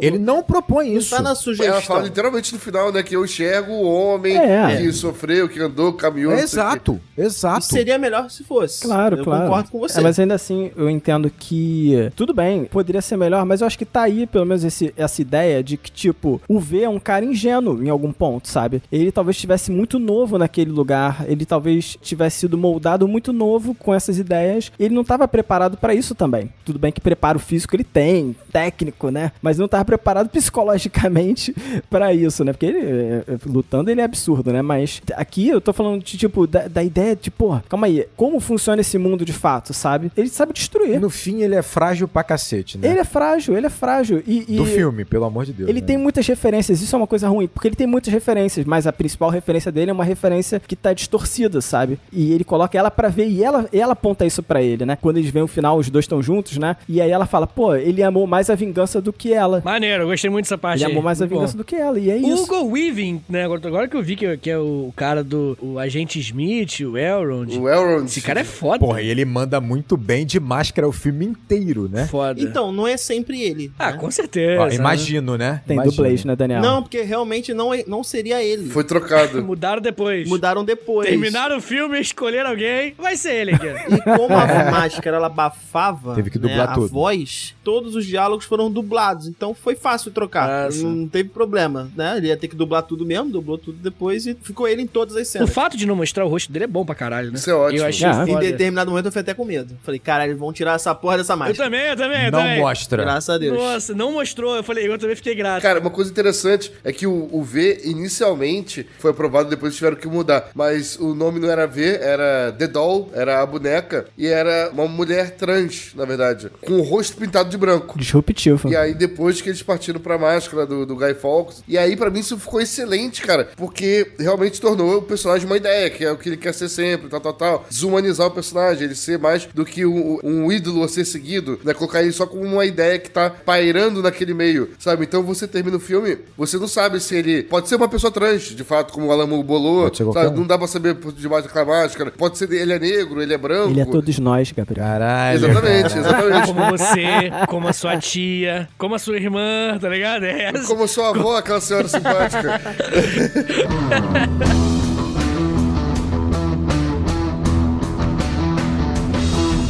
Cara, essa cena da máscara final, em que você tem a Eve junto com o V ali baleado, o que é foda é que, assim, a Eve, ela não percebe que tá sendo preparada, né, pra tomar esse lugar do V, e o V, ele morre meio que falando as coisas de sempre. É sempre uma coisa meio metafórica, assim, tipo assim, eu quero um funeral viking. Tem que ser tudo com V, né? E a construção vem a partir da destruição e não sei o que, babá. E aí ele fala pra ela assim, porque ela tá, óbvio, ela passa toda a relação com ele encucada com o fato de quem ele é. E ele fala, você tem que descobrir quem eu sou sem tirar a minha máscara. E aí depois disso ele morre, ela fica doidona, porque ela fala, cara, deve ser uma encenação dele, deve ser uma brincadeira, alguma coisa assim. E ela vai descobrindo que não, né? Ele tá de fato morto, né? E ela começa a imaginar quem é ele, quem pode ser ele. Ela começa a imaginar várias figuras. Começa a se imaginar tirando a máscara dele, né? Ela começa a se imaginar tirando a máscara, porque ela pode tirar a máscara dele. O corpo dele tá ali na frente. Cara, isso ia ser poderosíssimo no filme. Isso é muito foda. E ela começa a imaginar várias pessoas, ela imagina o pai dela, por exemplo, né? O pai dela foi um revolucionário que morreu. Pô, tinha que ser essa relação paternal, ia ser irado, tá ligado? Não, e o foda é que ela fala assim, não pode ser meu pai, porque nem se eu tirar a máscara e for meu pai, vai ser suficiente, sabe, pra expectativa que eu tenho, sabe, nada é suficiente. E aí é quando ela percebe o seguinte, que se ela tirar aquela máscara, ela vai encontrar um único rosto lá, que é o dela. É nesse momento que ela percebe que sob aquela máscara tem todos. Tem ela e todos os outros. É uma ideia. E isso é muito foda. Só que isso foi traduzido no filme. No filme é horrível, né? Porque eles estão lá em cima vendo, aí ela fala igual o Geraldo Alckmin, né? Como você, o José Serra, né? Na verdade.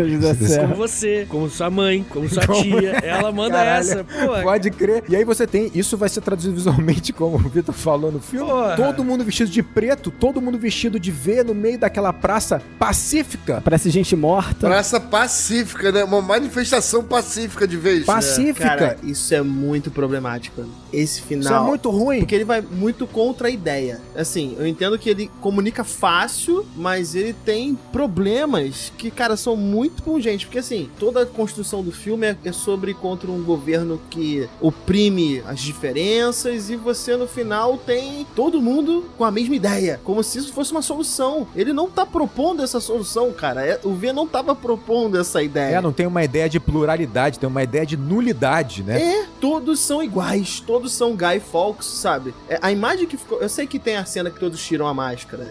Essa cena existe, né? Tá lá no filme. Só que talvez a cena mais forte é a chegada daquela massa homogênea. O que acaba, cara, sendo mais do mesmo, sabe? Você também Não, é um discurso totalmente contrário com a ideia total da HQ, porque a massa lá, e ela é basicamente um resultado, assim, basicamente de, olha, me encontrem lá na praça no 5 de novembro, nós vamos explodir o parlamento, é só isso? E eles estão lá, sabe? Como se fosse basicamente uma massa sem cérebro. São gados, cara. Tem um conceito do homem massa, né? Que é aquele cara que vai comprar a ideia. Não necessariamente ele desenvolveu a ideia, ele compra a ideia. E na verdade, o personagem do V, ele é um personagem que ele não tá defendendo essa ideia de você comprar uma ideia, mas sim de você construir algo a partir do nada, construir algo novo, que a sociedade crie uma nova construção, né? A final da HQ, por exemplo, não termina pra cima, não termina, porra, fizemos a revolução, o parlamento foi destruído, tá tudo bem, porque a sensação que o filme termina é que, porra, tá tudo bem agora, vai vir algo positivo.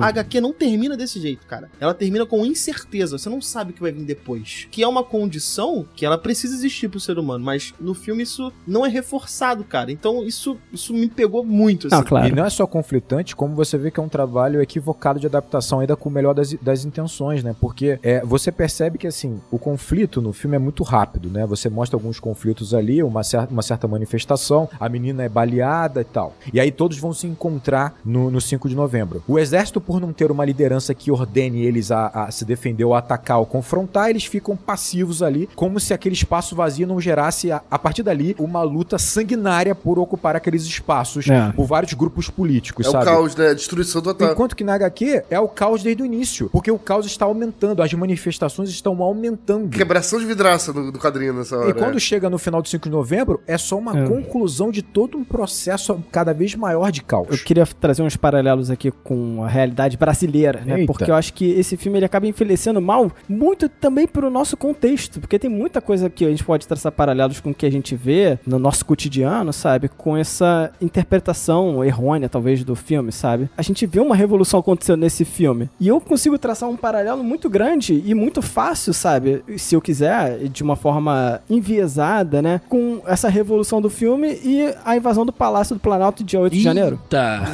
Remember the 8th of January. Exatamente. Porque você parar pra pensar, né? Pô, a gente conseguiria olhar pra essas duas coisas e falar, pô, olha aqui, ó. Revolução é isso. É o povo tomar contra o governo. E eu queria entender, Vitor, qual é a visão que existe dessa casa, sabe? Porque, por exemplo, eu não sei na Inglaterra, mas, pô, me parece que os símbolos, eles tomam outros significados ao longo do tempo, sabe? E aqui a gente tá vendo o parlamento inglês, que é justamente o local que vai ser destruído. Mas eu fico assim, pô, faz sentido o filme trazer essa ideia, sabe? De tipo, pô, vamos destruir o parlamento e que vai ficar tudo bem? Eu entendeu? honestamente acho que faz, porque na época o mundo... Cara, honestamente o filme ele era muito mais uma crítica à invasão de segurança por conta dos atentados do 11 de setembro. E que se a gente coloca no contexto, a gente entende 90% do filme mais do que a gente entenderia vendo hoje. Quem não viveu aquela época no lançamento vai perder coisa e vai interpretar mal. Na época do lançamento, o que a gente via é o governo dos Estados Unidos, né, especificamente, mas é claro que reverbera no mundo todo. O governo, ele tá tentando ver os teus e-mails, tá ligado? Era isso. E aí o filme, ele fala, ó, o governo tá tentando ver os seus e-mails. E aí é interessante que ele até fala, tipo assim, quem é realmente o culpado? Aí ele fala, olha no espelho, o culpado é você por conta do medo. E naquele contexto, faria sentido que o povo se revoltasse contra o governo que tá usando o terrorismo de 2001, da Al-Qaeda e tudo mais, pra, enfim, ter controle sobre a população. O que aconteceu agora mais recentemente é, na verdade, um fenômeno que foi instigado por esse subproduto, que é o filme. Lógico que foram vários e vários outros motivos que instigaram aquilo, mas definitivamente que aí vem a crítica do Alan Moore, que eu comecei falando que ele tava certo desde o começo, e realmente ele tava, que é a simplificação da realidade dentro dos filmes, né? Levou para as pessoas interpretarem a realidade de forma simples. Então eu acho que são duas coisas bem diferentes o que acontece. No começo do filme, que é o contexto sobre o 11 de setembro, sobre invasão de privacidade, é muito de 1984 também, sabe? É uma outra parada. O que aconteceu agora mais recentemente é um novo espaço que a gente tá alcançando, é o espaço onde as pessoas veem o filme falando, o governo perseguia homossexual, tem uma história muito emocionante da menina, triste pra caralho, que a menina foi perseguida lá, que ela escreveu a história dela, né? Valerie, né? Isso, justamente, conta a história dela, o filme fala isso, e as pessoas, muitas vezes que usam a máscara do... Não é nem máscara do Guy Fawkes, a né? máscara do V, né? É a máscara do V de vingança, justamente. A galera que usa essa máscara, muitas vezes é contra casamento de pessoas LGBT, é contra direitos da população LGBT em geral. Então eu acho que, assim como quando o Guy Fawkes defendeu e explodiu o parlamento britânico no início do século XVII, ele estava lutando contra o anglicanismo, o Jaime I, o rei da época, e ele, enquanto católico, era oposição aos protestantes,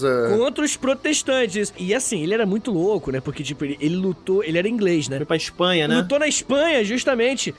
Lutou contra os holandeses pela Espanha. Só que ele lutou secretamente, porque a Espanha também era inimigo da Inglaterra. Então, assim, é que a gente tem um costume de usar uma frase que é bem problemática, que é a história se repete. A história se repete, a história é cíclica. E muitas vezes somos nós que procuramos signos e símbolos pra conseguir digerir algo, justamente, aí volta pro que a gente falou no começo, pra tentar simplificar a realidade. Então eu acho que não. Eu acho que a invasão do filme é uma coisa, e 2023 agora, no 8 de janeiro, foi outra coisa. Mas eu fico muito preocupado porque quando o filme ele vai trabalhar esses conceitos e ele trabalha de uma forma rasa, trabalha esses conceitos de uma forma bem direta, né? Eu acho que isso pode ser muito facilmente apropriado, sabe? Por essa galera. Isso que me deixa assim, sabe? Tipo... Mas foi, né? Realmente, né? Não é questão que a história é cíclica e o Alan Moore falou isso nos anos 80, o filme tem o contexto dos anos 2000 e agora a gente tá no ciclo de novo do Alan Moore dos anos 80.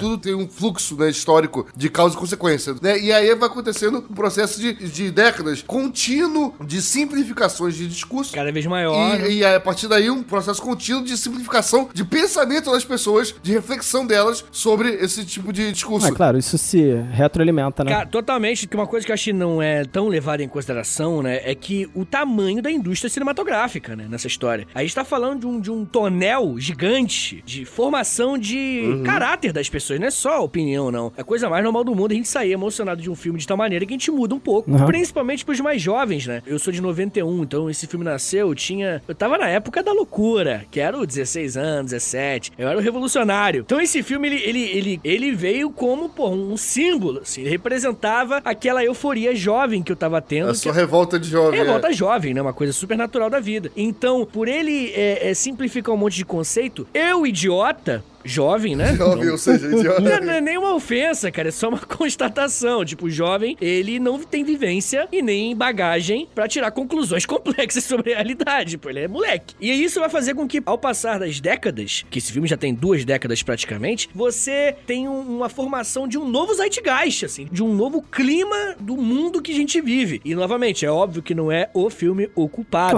mas ele é apenas de mais um desse sintoma de uma onda que veio muito forte e que hoje a gente colhe pra caramba, infelizmente, os frutos. Não, mas é foda, por isso que eu comecei falando que eu acho que teve a melhor das intenções o filme. A questão é que você tem um olhar contextual, você tem também uma falta de antecipação das coisas, às vezes realmente uma visão limitada até dos criadores. Talvez sim, claro. Em que, por exemplo, você vê claramente que as irmãs Wachowski, elas estão com um olhar muito claro nesse filme, né? Opressão em relação às minorias, eles trabalham muito bem esse arco e comunicaram que elas acharam que era poderoso e importante para aquele momento, né? E não dá pra imaginar como aquilo ali vai ser distorcido. O ponto é que eu acho assim, a gente tá falando sobre a questão a simplificação. O cinema é uma consequência disso, dessa simplificação, mas a questão é que a simplificação, ela é um produto real. Ela é um produto muito importante para a estrutura social que nós temos. Porque a gente tá falando sobre o V agora, né? Ele fala o quê? Ele fala que parte da nossa liberdade vem de você respirar o conhecimento. Respirar o conhecimento, que é você buscar conhecimento histórico ou conhecimento cultural, artístico, isso seja o que for, te dá uma liberdade do ser por você entender como as coisas funcionam, seria naturalmente algo que traria a liberdade dessa estrutura que nós estamos vivendo. Então, hoje, na verdade, o produto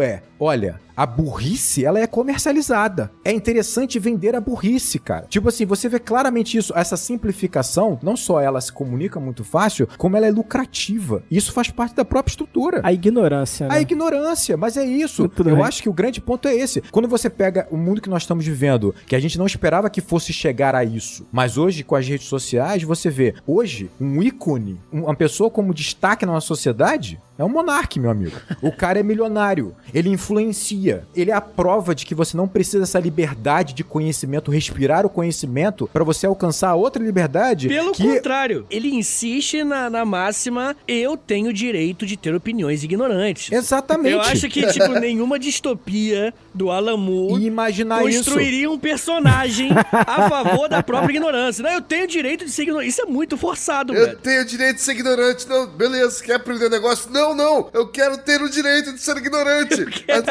Cara, você pega esse mundo herdado da Margaret Thatcher, que vai ser criticada pelo V de Vingança lá atrás, existem 2 tipos de liberdade hoje, que é a liberdade de consumo e a liberdade de expressão. Eu tenho o direito de ser ignorante. E é bizarro, cara, porque a liberdade foi distorcida pra virar um produto. Essa ideia da liberdade de expressão como algo máximo e sem consequências, cara, é um negócio tão absurdo que, veja bem, o caso do Monark. O cara transgride, ele chega ao ápice da utopia de falar eu tenho o direito de ser ignorante. O cara é, entre aspas, penalizado por essa sociedade por causa disso. Essa mesma sociedade coloca o cara de novo numa posição que vai ser lucrativa pra ela. O cara tem um novo podcast onde ele vai ter a possibilidade de continuar transmitindo essas ideias. Ele é um símbolo. Mas isso é vantajoso, né, cara? Esse filme, ele acaba falando um pouco disso, sabe? E ele dá espaço para as pessoas apropriarem esses conceitos e defenderem ideias totalmente erradas, como, por exemplo, liberdade de expressão, que as pessoas colocam como liberdade de dizer qualquer coisa. E não é isso, sabe? E não sofrer consequência, né? Mais sobre consequência. A consequência do que falar. Porque falar, todo mundo pode falar agora. Mas eu gosto muito de falar de liberdade, porque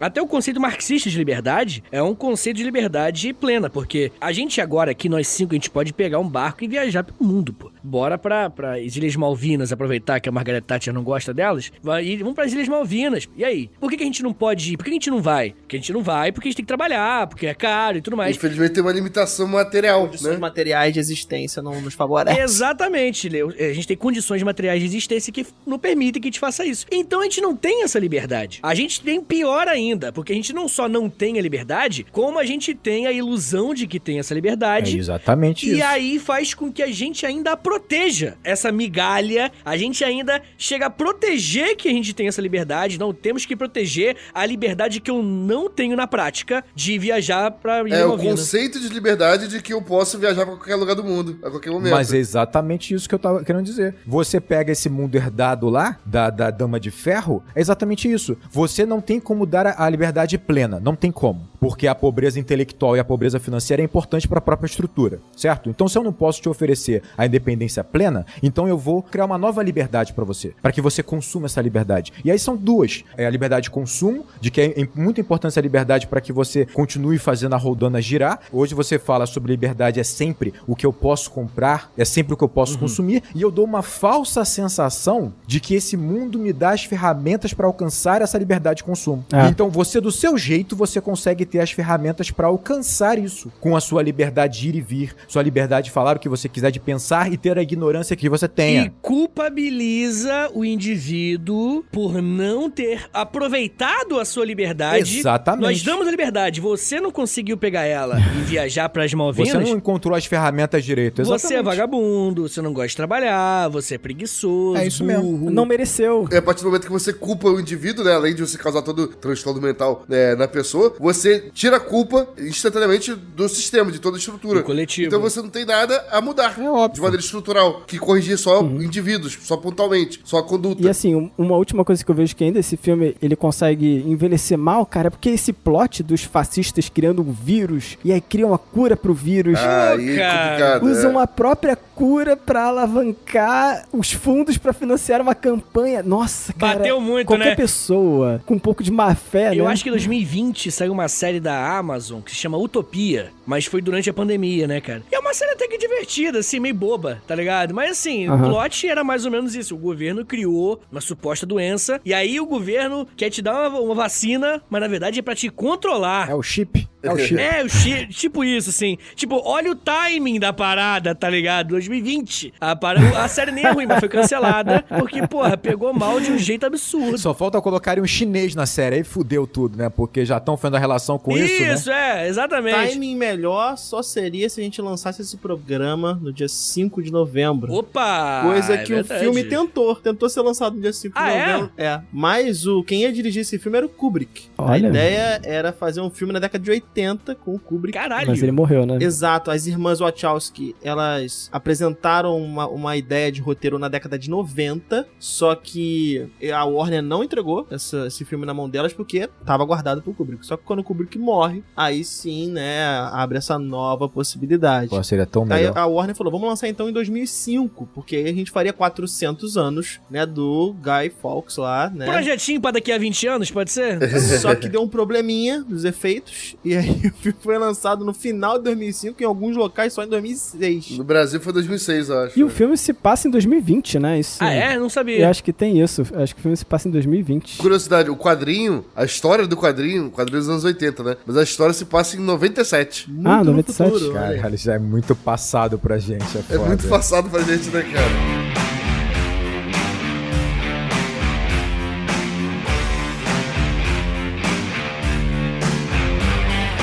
Vitor, eu queria te agradecer por você ter aceitado, Que ter isso. vindo gravar com a gente até tarde. Pô, foi irado, foi Pô, irado. obrigado pelo convite aí, rapaziada. Vitor, pessoa que dorme cedo, tá aqui até tarde. Eu moro meio na roça, rapaziada. Aí eu tenho que dar ração pro cavalo de manhã. Porque é real isso.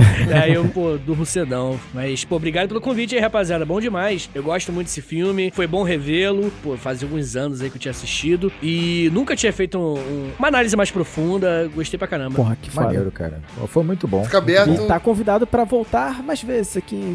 Com certeza. Óbvio. Cara, eu queria te dar parabéns, de verdade, assim, enquanto professor, te dar parabéns, porque o trabalho que tu faz é uma frente que, cara, é muito importante, assim. Obrigadão, brother. Em sala de aula, fora dela, é muito importante que existam, cara, projetos compromissados com ciência de verdade, cara. E assim, pô, meus parabéns, Vitor. Pô, valeu, mano.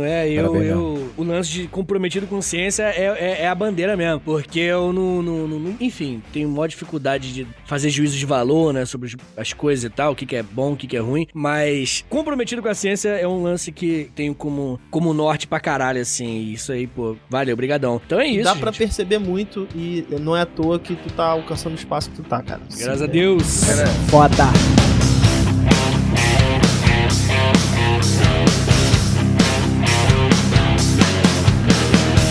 E galera, se vocês curtiram esse programa até aqui, por favor, comentem nas nossas redes sociais. E a gente podia fazer uma palavra secreta, né? Queria falar um negócio, cara. Se você gostou da participação do Vitor e quer que ele volte aqui, cara, coloca que filme você gostaria que o Vitor participasse também novamente do Enquadrando. Não sei se vai rolar ou não. É mesmo, tá bom? Marca lá no Twitter. Filme com contexto histórico, né? Isso aí. Marca o Vitor no Twitter, Enquadrando, né? @enquadrando_ no Twitter e coloca lá que outro filme você gostaria de ver o Vitor aqui conversando. Pô, muito foda. Bota lá, marca lá o V de Vitor. V de Vitor. Não deixa de seguir o cara nas redes sociais também e acompanhar o trabalho do cara, porque, pô, vale muito a pena. É o Vitor Soares. Cara, é muito bom, é muito bom. Não convidaria pro programa se a gente não admirasse também o trabalho dele, cara, na real. Claro. Sigam o Prof. Vitor Soares lá no @ do Twitter e ouçam História em Meia Hora, programa dele, podcast dele, muito foda. E sigam Enquadrando nas mídias sociais. No Twitter em @enquadrando_, no Instagram em @enquadrando_oficial. A gente tem o TikTok, a gente tem o YouTube Enquadrando, o TikTok Enquadrando _oficial. E você pode mandar um e-mail pra gente também, contato@acabodeacabar.com.br. Dá essa moral pra gente, segue a gente lá, que ajuda pra caramba, hein? Conhece um amigo? Manda um Enquadrando pra ele. É isso aí, galera. Um grande abraço e bons filmes!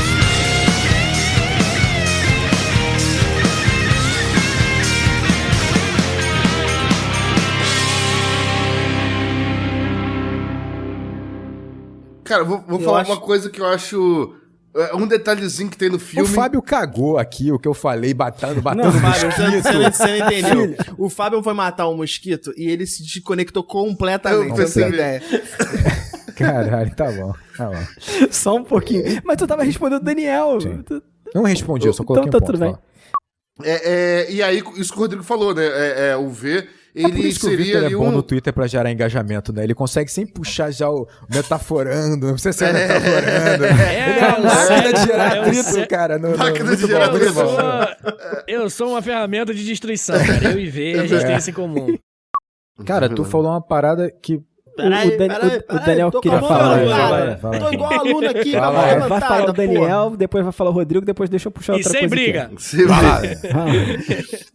Duas coisas também. Ah, caralho, assim eu vou falar 3, hein? 4, hein? Não, tem que protocolar esse pedido aí. Questão de ordem. Ele já concluiu a vingança. Olha só, eu concordaria com você, a vingança e fala, putz... Mas eu acho que... Calma aí. Porra, mata essa porra desse Ele tá numa cruzada. Ele tá numa cruzada. Pode desse mosquito aí. Monte de mosquito, vai lá. Foi mal. Vê de vez. Cara, eu concordo com você, mas eu acho que... E eu pensei nisso, cara, foi engraçado. Tipo assim, eu pensando sobre o filme, eu falei, falta esse filme... O que ele mesmo... Caralho, tá foda. Caralho. Ô, meu Deus do céu. Foi mal, agora sim. Vai, agora eu matei. Vamos lá, voltando. Agora eu matei. É que eu quero salvar. Só uma parada antes de salvar. O filme Porra, é rápido, muito rápido. O filme até sugere essa desconexão dele poder ser qualquer um, que, cara, quando mostra ele lá no fogo, ele é um cara de 3 metros de altura. Porra, forte pra cacete. Aí tu corta pro o Weaving um elfo. É foda mesmo. Da série ainda, tá? Caraca, o cara sai do fogo como se ele fosse um lutador de MMA gigantesco. E assim, você lutador vê o cara, Pride. porra, físico, agressivo, aí o cara corta um cara mega culto, esguio. Cara, falando fino, falando tranquilo. Foda. Eu acho do caralho. Porque, realmente, tem a cena que tiram as máscaras, é uma cena bonita, cara, visualmente ela comunica. Até o pessoal que já morreu, né? É bem legal. Tem uma galera que entende literalmente, como se aquelas pessoas não tivessem morrido. Aí já é a limitação da pessoa. Cara, vamos... Esse é você, Daniel. Não sou, não. Mas, cara, porra... tem uma questão de ideia aí que é conflitante, cara. Aproveitando que a gente tá no quadro futuro curiosidades, olha aí. Eu dei uma olhadinha aqui na opinião do Alan Moore, vocês perceberam, eu gosto de saber a opinião dele, em relação à série do Watchmen. Pô, e aí? A série é muito boa. Ele também não gostou, eu acho que ele já tá pegando no pé. Mas não gostou? Não gosta de nada ele também. também não gostou. Mas a série é muito legal. Quando eu fiquei vendo série esse é boa, filme, cara, eu acho boa. que V de Vingança tem uma estrutura que pra série seria muito vantajosa. Porque ele tem ápices, né? Ele tem. como série fica você fantástico, imagina cara. a construção disso como série. O plot da temporada, ela descobrir que o V é o cara que... Sériezinha da HBO, pá, 8 episódios Tá, só. HBO, 10 Tudo da episódios, HBO isso sempre, né? seria ótimo. Fica a dica aí, Warner. Ó. Brian Cox Bem, como o vilão lá, o Big Como Brother. Com o Big Brother. Quem seria o V, né, hoje em dia, né? Difícil, hein? Bradley Cooper. Caraca. Veio rápido, hein? Não, teria que ser. Não, tem que ser um cara mais estranho, mais interessante, pô. Botar o cara que fez o It, fazer o maluco que fez o It lá, como é que é o nome dele que faz o palhaço? Ah, caralho. O cara é bem estranho. Esse cara é bizarro, pô. É. Obrigado. Fez a coisa, o cara faz o palhaço. Porra, ele ia ficar irado, ele ia ficar de máscara o filme todo, mas ele tem toda uma expressão corporal. É mesmo. Voz maneira. Ia ser bom. Isso é legal. Apesar de vascaíno, mas, pô, gente boa pra Porra, é caralho. maneiro, palhaço. Vascaíno também, cara. Vascaíno é só gente boa, porra. É por isso que marcaram o programa hoje, né? Quarta-feira, dia de Libertadores, 9h30. Porra, Flamengo jogando, eu tô aqui, mas tá certo. Coisa ruim voltou, né? Então tem que resolver alguma coisa. Muito bom, muito bom. Ô, Daniel, qual é a porra da cor do governo fascista da porra do filme? É verdade, Vermelho e preto. Eita! É foda. Vermelho e preto. Mas tem uma cruz, né? Uma cruz dupla assim, né? Obrigado, Fábio. Obrigado, Fábio. Porra. A cruz é vermelha, né? É foda. Conhece o amigo? Tá bom? Não. Então é isso aí. Pro Fábio, todo mundo é sozinho, solitário. Assim. Tu tem algum amigo? Talvez não tenha, mas Caso você tiver... tenha um amigo, mande um quadro. Eu já tô com sono, eu queria falar, conhece um amigo que se interessa? Todo mundo tem um amigo que gosta de cinema, adora cinema. Ou então tem a máscara do Guy Fawkes aí. Manda pra Se ele. você tiver um isso amigo, aí. manda um quadrando. Se não tiver, tudo bem. Tudo bem, A gente não quer te dar gatilho, não. Se você tiver amigo, tudo bem. Não tem problema não ter amigo, tá?